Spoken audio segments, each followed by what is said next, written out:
ఏమడిగిందా పసిగుడ్డు? మీరు ఎక్కి కులుకుతున్న గద్దెని అడిగిందా? మీరు పోగు చేసుకుంటున్న మూటల ముళ్ళు అడిగిందా? అడిగింది మల్లన్న దర్శనం. దర్శనానికి పోతా అంటే ఇవాళ కులం పేరుతో దూషించడమే కాకుండా గణేష్ మీద దాదాపు 20-25 మంది దాడి చేసి తన్నినంత చోట తన్నకుండా తన్ని చివరికి ఆ తమ్ముడిని ఇబ్బంది పెడితే, అన్నా ఈ పసిగుడ్డు ముఖం చూసన్నా ఇడిచిపెట్టానన్నా, మావాడు ఒక్కడున్నాడు, మీరు 20 మంది తంతున్నారని చెప్పి ఆ అమ్మాయి మౌనిక వచ్చి ఆ పసిగుడ్డునన్న ముంగట పెడితే దయగలుగుతుందేమో, మానవత్వం అనేది ఉంటే మనిషిలో ఆ పసిపిల్ల ముఖం చూసన్నా ఊకుంటారేమో అని చెప్పి ఈ అమ్మాయి మౌనిక వచ్చి వాళ్ళని ప్రాధేయపడ్డది, బతిమలాడింది.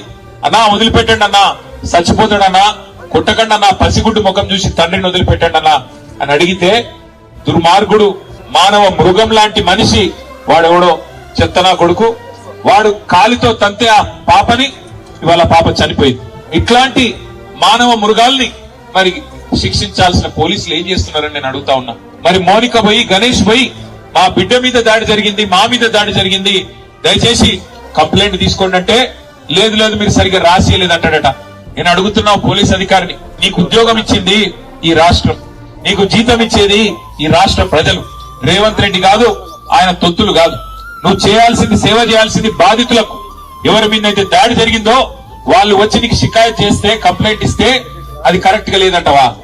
సోమోటోగా తీసుకోవాలి. నువ్వు తప్పు జరిగితే సోమోటో తీసుకోవాలి. సోమోటో అంటే నీయంచట నీవే స్వచ్ఛందంగా తీసుకోవాలి. వాళ్ళు షికాయత్ చేసే అవకాశం కూడా ఇవ్వద్దు. కానీ నువ్వేం చేసినావు? ఇవాళ బాధితులు వచ్చి నీ తరపు నీకు ఫిర్యాదు చేస్తే సిగ్గు లేకుండా అధికార పార్టీ నాయకులకు ఫోన్ చేసి, అయ్యా మీ మీద కంప్లైంట్ వచ్చింది, మీరు వచ్చి కౌంటర్ కంప్లైంట్ ఇవ్వండి అని చెప్పి నువ్వే వాళ్ళను ప్రేరేపించి, సిగ్గు లేకుండా చేస్తున్న, వేసుకున్న యూనిఫామ్ కి విలువ లేకుండా, చేస్తున్న ఉద్యోగానికి విలువ లేకుండా, పోలీసు అనే ఒక గౌరవం కూడా కోల్పోయే విధంగా ఇవాళ మీరు వాళ్ళని కాపాడే ప్రయత్నం చేస్తున్నారు.